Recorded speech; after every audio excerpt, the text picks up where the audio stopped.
Chairshot Reality, WrestleZone.com. Josh Eisenberg, joined by the Reverend Al Hunt. We have a big topic and a big debate to talk about that didn't happen on SummerSlam. No. It didn't happen on Raw. It didn't happen on SmackDown. After. It happened on Talking Smack on the WWE Network, and all of the rage and all of praise is going to The Miz for his incredible promo he cut on Daniel Bryan.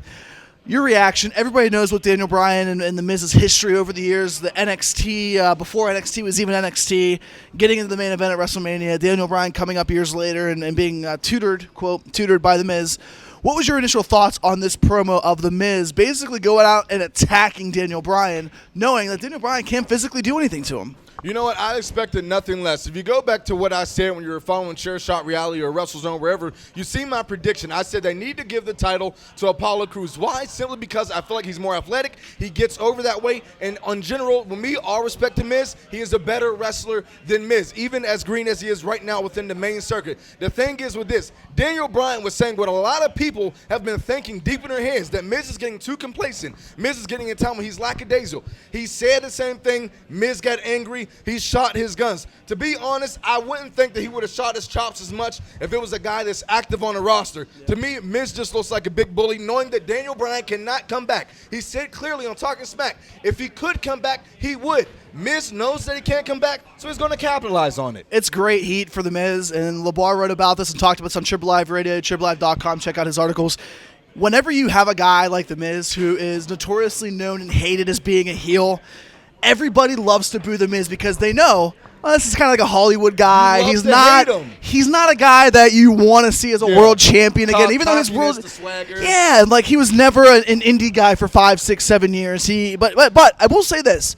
As much as people dislike The Miz, he has busted his ass, put in his time to become a really good wrestler. He's not going to be spectacular like Rollins and Balor and all these extremely athletic guys.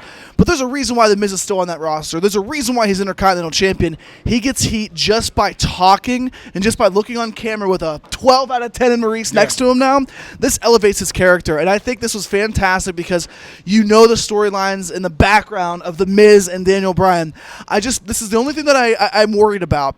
If this happens and you have this on Talking Smack and you don't capitalize this on SmackDown and you just say, you know what, Miz, let's go back to a feud with Apollo Crews, or let's go back to a feud with a guy that you really don't have much history with, there needs to be a hired gun from Daniel Bryan to say, if I can't take you out, this guy will, and it has to be Bryan's guy. He has to enforce his power as general manager to target The Miz. Now, looking at The Miz's next steps, the next opportunities for him, it was a great promo, correct? You loved it, right? Yeah. Okay. Definitely. I don't think there was one person that said no. The thing is with this, I said, listen, if the Rev was there herself, if I was there herself, I probably would have said exactly the same type of things. You look for moments like this to where you feel if your career is maybe at a standstill, you get that stick and you run those chops. Just go as much as possible. Go until you get caught off. Go until you can't say anything else. I think he did absolutely perfect. But my question to you is, how long do you think this can carry? We know that Daniel Bryan physically cannot get back in the ring. It's not a work. That's the legitimacy. He cannot get back in the ring. How long can Miz milk off this before, hey? A couple of months. I think he can go a couple of months of 4 to 6 weeks of him and Bryan and him saying, I'm the Intercontinental Champion. You're not respecting me. You're not doing this for me. You're not doing that for me. The Miz doesn't necessarily need to wrestle every single week to get over. I mean, you look at a lot of SmackDowns and SmackDown Live, you thought, well, okay, Miz is going to be a guy that holds that mid-card, upper mid-card with storylines and feuds. He really hasn't had a lot of matches on SmackDown.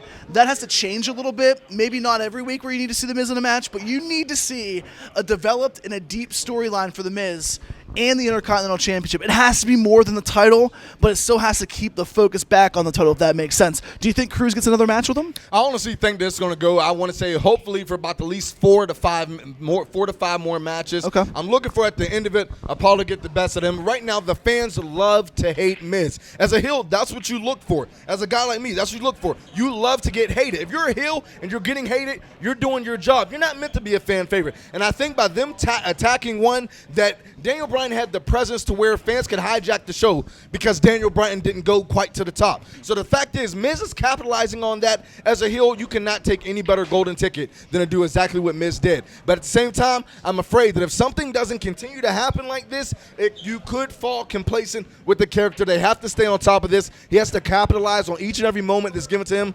Other than that, it could be golden if WWE plays their cards the right way. Speaking of Golden, who will be the next Universal Champion? That's still to come this weekend. Who is going to be the second Universal Champion in WWE history?